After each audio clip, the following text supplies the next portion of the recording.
Hey guys, you're watching Boondocking with Dennis. First video with the new microphone. Wireless mic. Tested good in the truck. Let's see how it stands up to the wind. It's a beautiful day. Well, it's beautiful over here and over here. Right in this area, it's getting pretty ugly out. Renee left a question in the comments. Basically, how do you get started boondocking? And of course, my quick answer to that is don't do it. But some of us do it. Some people do a urban boondock. Charlie's kind of in the middle of a city. My buddy Jim at the Dogman Chronicles he'll go out BLM land, different parks, mostly ones you can stay at for free in the middle of nowhere, more wilderness. I follow a young lady named Haley on YouTube, and she's been to Florida, through the redwoods, to swamps, to Utah, the canyons, to the coast. And then someone like me, I've mostly boondocked right around Rockport, Texas, but I've gone on trips certainly, Arkansas, Missouri, Oklahoma, Texas, and boondocked, state parks. Texas doesn't have BLM land, but I've stayed at a few city parks that were free, and I would like to, when I fully retire, travel to more parks like that. And that's why I watch some of those channels, the great parks and good people. I would say if you want to try boondocking, okay, how are you going to boondock? Do you already have a vehicle, or are you going to buy a vehicle? Don't buy a vehicle just to see if you like boondocking. Take what you got and go boondocking. Go for one night. Go to a state park. If you're in New Mexico or a place that has BLM land, go there for one night. Try it out. You know, as a joke, and I actually think it's a good idea, go rent a U-Haul van for a week and go boondocking in the U-Haul van and see if it's something you can tolerate, you know. I think it's easier for men than women, but I think the women do it better from the channels I watch. So first you got, how are you going to get there? How are you going to get there? Do you have a vehicle? Is your vehicle reliable? Do you have some money in the bank or open credit cards where if you run into trouble on the road, you don't know who a good mechanic is or a bad mechanic. Are you going to be able to get it fixed? Do you have the cash to pay for it? It's really windy, folks. And that water is blue. When I pulled up, guys, there was the two smaller dolphins, the ones that are about a year old, and one of the larger ones. And the larger one is the one that has the calf with her. So you might catch them over my shoulders, and there's a boat coming up. How are you going to get there? Or how are you going to sleep in there? Do not. So many people have come here and spent money on stuff. They're going to be boondockers. And they buy this expensive stuff, and guess what? They hate it. They can't live like this. And my first few nights were rough. My first few nights were, what the hell was I thinking? Now when I'm in my truck, I'm home. I'm comfortable. It's hot in Texas. So how are you going to keep cool if you go where the heat is? How are you going to keep warm? Even here where it's hot 12 months out of the year, we'll get a week where it's in the 20 degrees. There's a boat coming by. There's a boat. Can you boondock on a boat? Damn right you can. Damn right you can.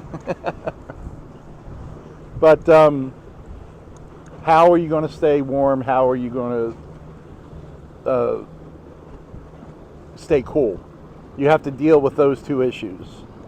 How are you going to sleep? Do you have a mattress? Do you have an inflatable mattress? Are you going to build a platform? Are you going to sleep in your front seat with the seat all the way back? Are you going to sleep in the back seat across the seats?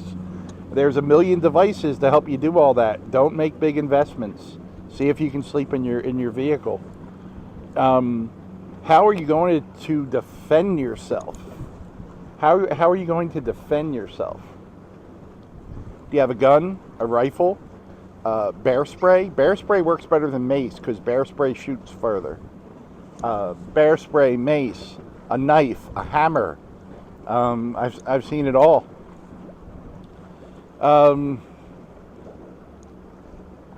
Where are you going to go? Are you going to go to the state park? Are you going to go to the local campground? Are you going to go to the beach? Are what places allow boondocking? That's a consideration now. It was even worse during the pandemic, but apparently that's over and we're all okay now. Where are you going to go? What do you need for that particular place? What are the dangers of that place? Is the biggest danger people? That's usually the biggest danger anywhere. But if you're in the Ouachita National Forest, are there bears? Are there cougars? Or if you're in Texas, are there rattlesnakes? If you're going to the beach, what's in the water? I mean, everyone knows about sharks, but a stingray can mess you up. Jellyfish, purple dragons. Google that, purple dragons. That's a real thing. And you just got to be aware. People think every day is going to be a day like this. You go to the beach, and then the wind picks up, and you're getting sand blasted. You're out in Kansas in a nice flat open park area, and you see a tornado in the distance.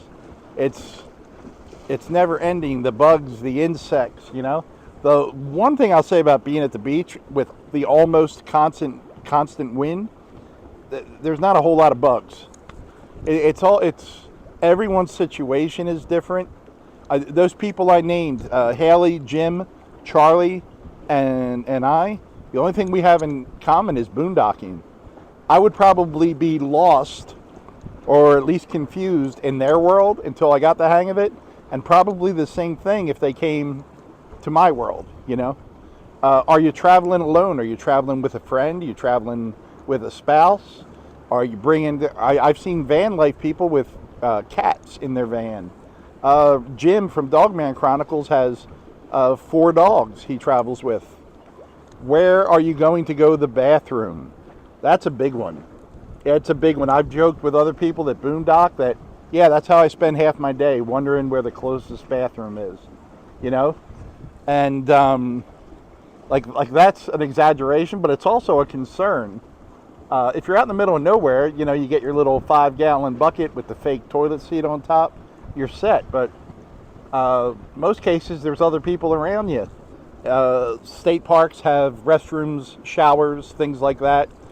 Most of the beaches down here in Texas have the same thing, but not everywhere. So that's always good. Food, water, whatever else your comfort is, coffee, beer. How are you going to cook? How are you going to heat water? How are you going to keep water? How are you going to keep things cold? Are you going to keep them in a cooler?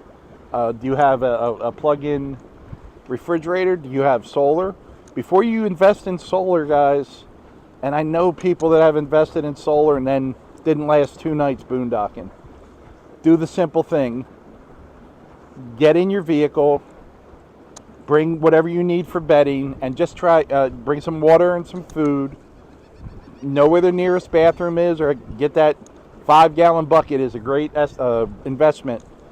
And just try it for 1 night. Go to a public campground. The state parks are awesome because you get to see things. And I always use the state parks as a base. I really like Texas state parks.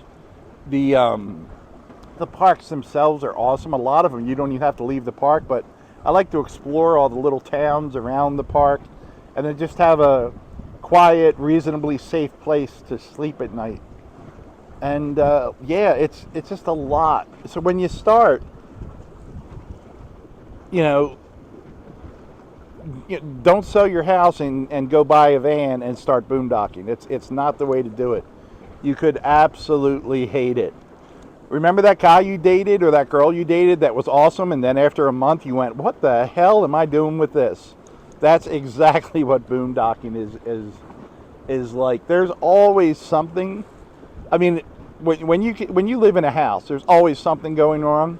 When you're boondocking and something goes wrong, you blame it on the boondocking. You're always injured or bruised or fixing something on your truck or in your equipment or charging something. I mean, it's just like living in a house. It's, as far as, there's always things that need to be done and cleaned.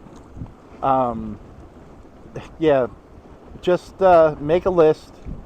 Don't make huge investments in money. Look at that sky. So that's what I would look like with fluffy white hair, huh? That's not a bad look. Right there. Right there, I kind of look like James Madison, right? 1784, and I have my little wig on. There you go. I think that's enough of a ramble on this, guys. Microphone, please work. Please just work when I need you to work. If you work, I'm gonna wait about a week and try it out. That'll give me 14 videos, and if it works, I'm gonna write you such a nice review. Thanks for hanging in there, guys. Did we see dolphins?